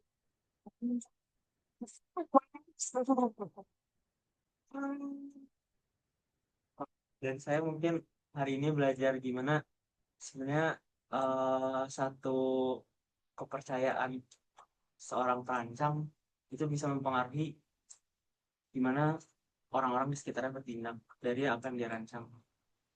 Kayak tadi yang menonton itu menurut saya iblis sih.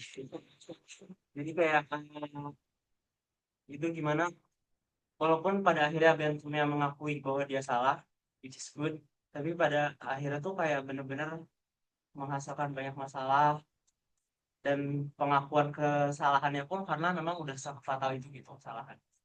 Padahal awalnya cuman berasal dari kepercayaan aja.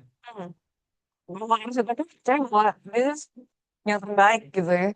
Secara logik emang sih dia nggak sih kan dia bilang bahwa iya ini udah rebut, udah nggak ada lagi punishment loh, udah kita bisa ngirit loh, happy kan semua ya. Ternyata tidak selalu seperti itu. Jadi memang ya betul ya. Thank you ya Davin ya. Ada lagi yang bisa menyampaikan langsung. Mau nanya. Ada nggak, Mas? Tadi kan kalau misalnya ngomongin si panopticon itu kan kayak sebuah manifestasi dari isi Sekalian ya. sebenarnya kalau misalnya di zaman sekarang apakah itu masih applicable dan apa yang kelihatan mata gitu kayak sekarang. Sebenarnya kalau yang maksudnya secara bangunan, secara experience, oke. Ya walaupun sekarang kan kita sudah tidak ada ya. Tidak ada, tapi sebenarnya masih banyak prinsip-prinsip di mana kalian itu bisa dilihat gitu ya istilahnya ya. Jadi yang seperti misalnya surveillance dalam bentuk pernah ke safari nggak? Pernah ke taman safari ya? Terus kalian ada di sebuah mobil, ya. Kemudian ada hewan di sekitar kalian. Sebenarnya itu adalah suatu bentuk juga surveillance lain. Kalian yang dikungkung, orang lain yang dia jadi dibalik gitu ya, reverse gitu. Tapi itu thrilling gitu, thrilling. Nah, tapi kenapa itu thrilling? Kenapa itu tidak frustrating? Hmm? Karena kita tahu, apa lagi? Konsen. Karena konsen, apa lagi? Karena sementara coba kamu diam di situ, sekitarmu ada manusia, kamu bisa kemana-mana. Serangan pagi ini itu menjadi stres gitu, ya kan? Nah, tapi itu ada permainan psikologi. Nah, jadi ada permainan psikologi dari ruang ketika kamu merancang bahwa oh, saya yang dilihat, saya yang di dalam. Nah, itu adalah reverse panopticon ya. Kalau yang panopticon kan biasanya kitanya yang di luar, yang ini di dalam. Kalau ini kan kebalik, kita yang di dalam. Tapi ini adalah salah satu bentuk reverse panopticon yang dijadikan sebagai saat ini dijadikan sebagai cara untuk membuat trail-trail itu sendiri gitu. Nah, jadi mungkin itu salah satu bentuk reverse panopticon ya. Kalau panopticon sendiri sebenarnya CCTV itu sudah adalah suatu panopticon. Walaupun tidak lagi ada fisiknya, walaupun tidak lagi ada ininya ya. Tapi panopticon lain mungkin ruang sel apa sih integrasi, ya kan? Kalau kamu ada di suatu ruangan, di situ ada kaca, kamu nggak bisa lihat dia siapa, siapa yang ada di situ. Ada Pak Polisi kah, ada jaksa kah, ada pacar kamu lah, ada siapa nggak tahu kamu ya. Nanti tiba-tiba kamu eh nggak sadar kalau kamu itu direkam dan didengar oleh semua orang. Nah, itu adalah suatu bentuk panopticon. Jadi sekarang sudah sangat limited ininya, ya. Nah, menjawab nggak kira-kira? Jawab ya. Oke. Ada yang lagi nggak? Ada pertanyaan lagi? Nggak ada? Kamu mau nanya? Kamu nggak gini saja. Pahami itu kayak ini kan berbentuk atau terus kan dalam sekarang menggunakan privacy mereka. Tapi kan mereka mesti menerima semua data yang kita input, infokan, gambar, video itu kan mereka simpan pasti punya database-nya. Bukannya berarti mau scan account berapa akun itu mereka punya, artinya sosmed ini juga sebuah panopticon Iya. gitu. Itu adalah yang tadi Faisal. Dan tadi Faisal bilang bahwa saya lebih nyaman saya kenapa sebab false apa ya false sense of apa ya security karena sebenarnya dia data kamu masuk ke dia betul itu adalah analisis yang cukup baik ya yang kamu bilang itu oh ternyata ya sama-sama aja kan data kamu kalau kita bicara tentang surveillance ya ada audience follower kamu yes kamu merasa aman tapi kalau kamu bilang surveillance yang dilakukan oleh si yang sendiri yang dari klien sendiri aja semua itu kamu store datanya gitu. Nah, jadi dan data itu kan tidak pernah tahu kapan akan keluar lagi. Yang seperti Pak Ridwan Kamil tiba-tiba foto-fotonya, saya tidak bisa, bisa nggak? Story yang kawan tidak pernah bisa. Internet sudah bisa dihapus. siapa yang kemudian iseng nge-capture-in semua story-nya artis gitu loh. Sampai kok ketika ada masalah, kok dia bisa ini gitu, dibandingin gitu. Itu adalah bukti ya, bukti bahwa semua yang kalian dapatkan medsos itu tidak akan menghilang. Buktinya ada surveillance di situ. Buktinya ada orang yang mengamati di situ. Ikut ya, Sultan ya. Ada lagi kamu ngomongin ada lagi? Aman? Aman ya? Kak, Si rekomendasi bacaan. boleh, Pak. Tapi suka menyanyi itu yang bagus banget kayak ini kayak ini yang kita ambil dulu. Pak, I'm the Bostonia. Jadi di situ tentunya bukannya enak banget ya. Jadi kayak kalian baca story gitu. kayak kalian bicara novel. Kayak baca novel. Jadi yang buat dari segi keluarga setelah ada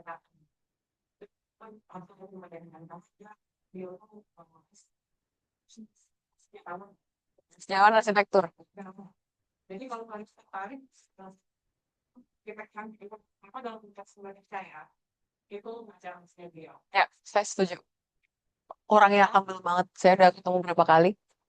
Dia adalah orang Indonesia yang ada di sekarang dia saya nggak ngerti sekarang pindah ke ya bener ya di profesor di sana dan dia adalah historian Indonesia sejarah arsitektur namanya Abidin Kusno dan dia gila-gilaan itu adalah salah satu referensi utama saya pada waktu saya S3 juga jadi dia cerita tentang nomor ini bagaimana perubahan dari Soeharto bagaimana Soeharto dan Soekarno memainkan arsitektur sebagai alat power mereka kayak TMII ya kalau TMII kan mengambil Indonesia ini adalah Soeharto untuk menciptakan apa karena dia ingin Indonesia yang Nusantara yang Bhinneka Tunggal Ika yang apa nah dia mau bikinnya TMI gitu nah, aja jadi dan akhirnya kalau kalian ingat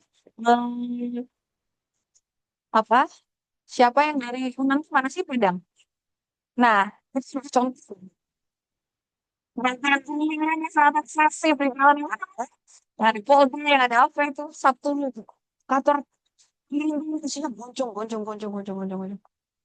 Bangunnya apa kan? Itu bangun jengkol. Itu adalah tentang Soeharto. Ketika Soeharto itu ingin kan dia kan ini ya. Soeharto itu adalah orang Jawa. Raja di Jawa itu raja seumur hidup. Jadi dia ingin menaikkan culture sebagai narasi supaya dia adalah raja di Indonesia ini gitu. Dan menaikkan culture itu dia menggunakan bahasa-bahasa tradisional arsitektur. Bahasa-bahasa budaya dan budaya itu kemudian ditampilkan dengan bentukan arsitektur tradisional. Makanya saat itu bangunan publik dan bangunan pemerintah harus menggunakan atap tradisional. Yang di Padang Bagonjo, ada yang dari Jawa Timur. Nah, dari Jawa Timur DPRD-nya Pak sadar nggak? Dia menggunakan atap joglo gede banget. Padahal joglo kan aneh kalau misalnya dia itu bangunannya kan kecil ya, joglo jadi cantik. Bangunannya gede banget, gede banget. Jadi, ya emang itu ya tujuannya. Kalau kalian sadar di tempat-tempat kalian dengan menggunakan bahasa itu adalah legacy dari Soeharto gitu. Jadi kalian jangan teruskan ya. Jadi teruskan. Bahkan ada anak cucu saya yang ada di itu, iya Bu, kita maunya bangunan kita itu gini-gini ya. Kamu mah masih Soeharto main gitu itu mana namanya gitu. Nah, kita berusaha mencari alternatif lain untuk itu. Budaya itu apa sih? Budaya itu bukan hanya tentang atap, bukan hanya tentang dekorasi. Nah, terus bangunan ini, ruangan ini tetap yang di Kujang, batik Sunda, gitu. Tiba-tiba ini adalah busana Sunda. Enggak, gitu. Itu tempelan gitu. Jadi budaya itu beyond that. Tapi itu nanti kita akan bicara lagi yang selanjutnya ya tentang budaya. Itu menarik ya. Sekarang kita bahas bicara kayak gini.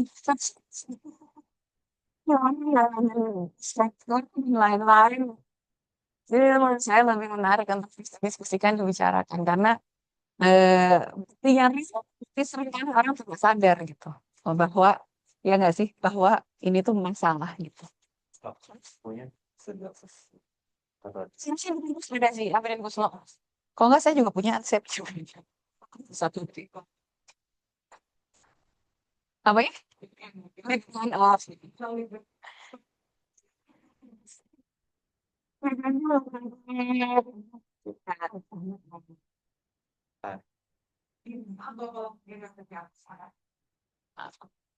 Ya, nanti tanya Kak KPK ya, dia sudah mampu karena mencari jalan memiliki buku-buku yang tidak mahal. Pasti juga bisa dapetin khusus soalnya major, major ini. Oke ya, oke. Kalau begitu langsung aja tambahannya kalau sudah tidak ada komentar atau pertanyaan, mungkin kita sudahi. Minggu depan kita belajar kita lagi silahkan. Oke, nanti minggu depan kita mulai ya, kalau gitu. Terima kasih. Assalamualaikum warahmatullahi wabarakatuh. Sama-sama.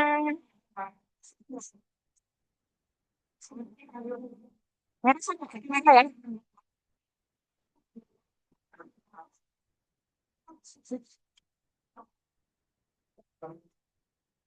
Kira saya. Tadi kamu mengamati Hiro.